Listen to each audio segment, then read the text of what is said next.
Hello everyone, good morning and welcome back to my channel. কেমন আছো সবাই? এখন বাজে সকাল 9টা। ব্লগটা এখন থেকে স্টার্ট করলাম তোমাদের সাথে নিয়ে। আর আজকের হচ্ছে শনিবার। আর আই হোপ আজকের ব্লগটা তোমাদের ভালো লাগবে। পুরো ব্লগটা জুড়ে থাকার অনুরোধ রইল। আজকের সকালের সমস্ত কাজকর্ম কমপ্লিট। এখন ছেলের একটু খাবার বানাচ্ছি। আর আজকের না সকাল থেকে বেশ ভালো ঠান্ডা পড়েছে, জানো তো। প্রতিদিনই তোমাদের বলি যে ঠান্ডা ঠান্ডা পড়ছে, ঠান্ডা ঠান্ডা লাগছে সকালে, কিন্তু আজকের যেন সকালটায় বেশ ভালোই ঠান্ডা, মানে শীতকালের মতোই বেশ ঠান্ডা পড়ে গেছে। তো যাই হোক, এখন তো শীতকালে তো ঠান্ডা পড়বে।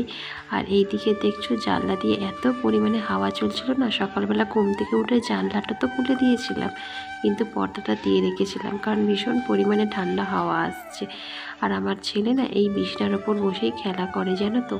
আর সকাল সকাল যেহেতু ঠান্ডা হাওয়াটা আমি ওকে লাগতে দিতে চাই না, তাই জন্যই পর্দাটা দিয়ে রেখেছিলাম। একটু বেলা হতে পর্দাগুলো দেখো এখন ঠিকঠাকভাবে গুছিয়ে রাখছি। আর এইদিকে বিছনাটাও আজকের আমাকে গুছাতে হবে।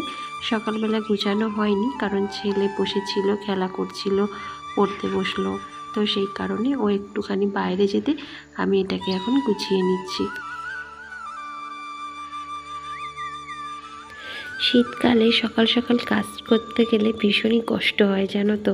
মানে বিশেষ করে দেখবে জলের কাজগুলো করতে খুবই কষ্ট লাগে, কিন্তু সকালবেলা উঠে বাসি কাজকর্ম তো সব জলেরই থাকে, তাই না? তাই জন্য একটু অসুবিধা হয়। আজকে যেমন সকালবেলা ঘুম থেকে উঠে বাসি ঘরটা ঝাড় দিয়েছি, বিছনাগুলো তুলেছি, মানে ওই ঘরের বিছনাটা তুলেছি, কাপড় জামা কিছুটা ভিজিয়েছি, কিন্তু এখনও পর্যন্ত কিন্তু আমার ঘর মোছা কমপ্লিট হয়নি। আর তার সাথে কাপড় চোপড় অমনিই ভিজানো আছে, কিছুই কাচা হয়নি, কারণ সকালে বললামই তো ভীষণ পরিমাণে আজকে ঠান্ডা লাগছিল। উঠেছি তো অনেকক্ষণ বন্ধুরা, কিন্তু চা খেতে গিয়ে আমি প্রায় 1 ঘন্টা কাটিয়েই দিলাম বসে থেকে থেকে। মানে কি বলতো, ইচ্ছা করছে না, একটা আলসামি ভাব চলে এসছে, জানো তো। এখনই যদি এই অবস্থা হয়, সারাটা শীতকাল তো পড়েই রয়েছে। আর এই যে দেখো, তোমাদের সাথে গল্প করতে করতে বিছনা গুছিয়ে এখন চলে এসেছি বাথরুমে। ওই যে বলেছিলাম কতগুলো কাপড় চোপড় ভিজানো ছিল। আর আজকের বেশ অনেকগুলো কাপড়ই পরেছে, জানো তো। মানে একটা দুটো করে জমতে জমতে প্রায় 1 বালতি কাপড়ই আমার হয়ে গেছে।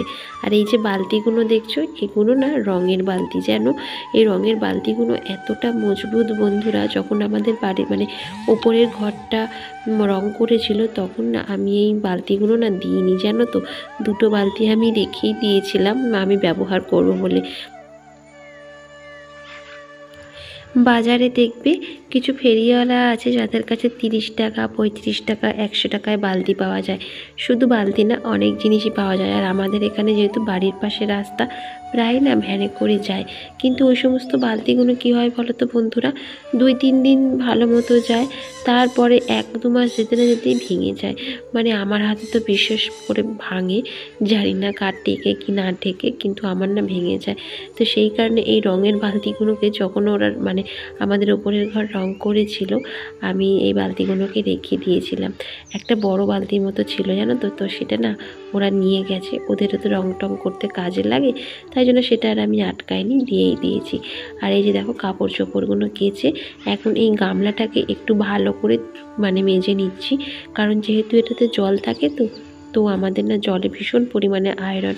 আর আয়রন জমতে জমতে মানে এই গামলাটার নিচের দিকে ভীষণ দাগ হয়ে গেছিলো, তাই জন্য এই দেখো কড়া মাজার যে জালিটা রয়েছে সেটা দিয়ে আমি গামলাটাকে ভালো করে ঘষে ঘষে মাজছি। আমাদের এখানকার জলে এত পরিমাণে যে আয়রন বন্ধুরা, মানে এই যে গামলিটা দেখছো, আমি কিন্তু সপ্তাহে প্রায় 1 দিন 2 দিন মাজতেই থাকি, কিন্তু 2-3 দিনের মধ্যেই জলে যে এত পরিমাণে আয়রন জমে জমে গামলিটার নিচে না একেবারে সর পড়ে গেছিলো, জানো। মানে আজ মাজবো কাল মাজবো করে করে আর মাজা হচ্ছিল না, 2-3 দিন হয়ে গেল। তাই আজকের ভাবলাম যতই কাজ থাকুক এই গামলিটাকে মেজে আগে আমি আয়রনগুলো তুলবো। আর এই যে দেখো এখন ঘরটাও মুছে নিচ্ছি। সকালবেলা তো ঘুম থেকে উঠে বাসি ঘরটা ঝাড় দিয়েছিলাম, কিন্তু সকাল সকাল না জলে হাত দিতে একদম মন চাইছিল না, জানো তো।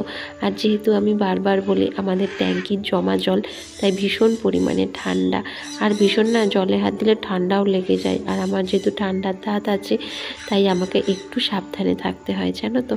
তাই একটু বেলার দিকেই ঘর দালানটা মুছে নিচ্ছি। এখন কটা বাজে? এখন ওই 10টার মতো বাজে।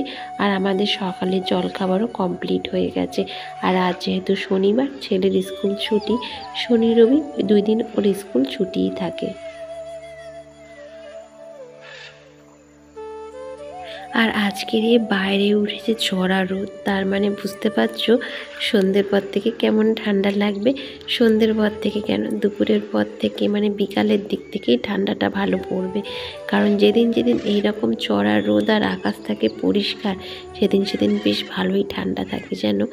আর এখন তো শীতকাল, ঠান্ডা পড়ারই কাল বলতে গেলে।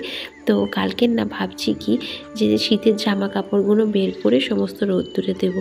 আজকে তো আর সময় হলো না।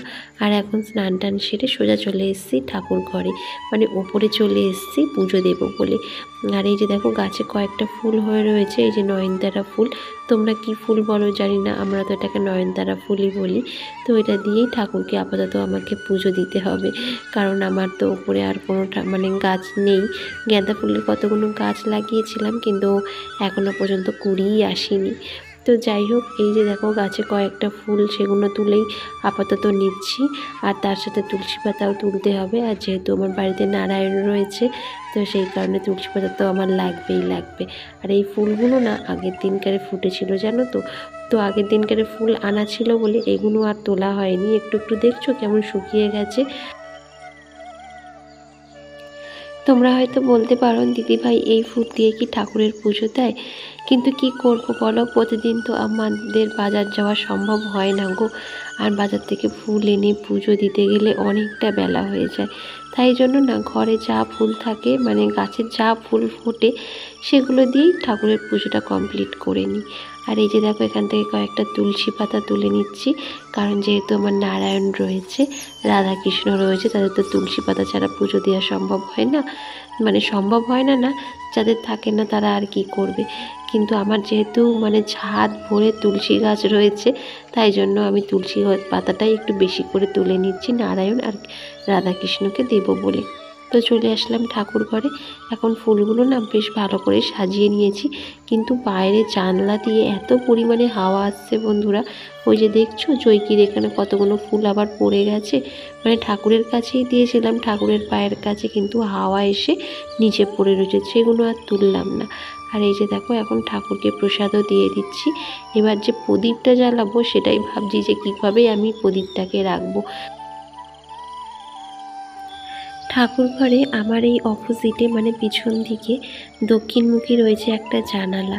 তো এই জানলাটা দিয়ে এত পরিমাণে হাওয়া আসে বন্ধুরা, যে যখনই প্রদীপ জ্বালাতে যাই না কেন, তখনই আমার প্রদীপ আর জ্বলে না। ধরো কিছুক্ষণ জ্বললো, আবার হাওয়া হলো, নিভে গেল। তো এটাই হয় জানো তো। তো যাই হোক, গল্প করতে করতে দেখছো কত কাজ আমার এগিয়ে যাচ্ছে। আর তোমরা অনেকে ভিডিওতে না খুব সুন্দর সুন্দর কমেন্ট করছো, তো তোমাদের অসংখ্য অসংখ্য ধন্যবাদ এভাবে আমাকে প্রতিনিয়ত সাপোর্ট করে যাওয়ার জন্য। এখন যে ভিডিওটা এডিটিং করছি বন্ধুরা, এখন বাজে কিন্তু রাত্রি 12:30। মানে আমি একেবারে ভিডিও কমপ্লিট করে তারপরে কিন্তু ঘুমাতে যাই। ঘুমাতে ঘুমাতে ধরো ওই 1:10-15 মতো বাজে। তো সারাদিনে ঘরের কাজকর্ম করতে করতে, আর তার সাথে থাকে ভিডিও এডিটিং, আর ফেসবুকেও আমার একটা আইডি রয়েছে, তো সেখানেও কাজ করতে হয়। তো এই সমস্ত কাজ করতে করতে না অনেকটা টাইম চলে যায় গো। তো যাই হোক, চলে এসেছিলাম রান্নাঘরে, মানে একেবারে রান্নাবান্না আমার কিন্তু কমপ্লিট। এই যে সব কিছু সবজি দিয়ে বানিয়েছিলাম একটা সবজি, আর তার সাথে বানিয়েছি বেগুন ভাজা। এই হচ্ছে আজকের আমাদের দুপুরের লাঞ্চ। তো আজকের ব্লগটা এখানেই শেষ করলাম। আবার দেখা হবে নেক্সট ব্লগে খুব তাড়াতাড়ি।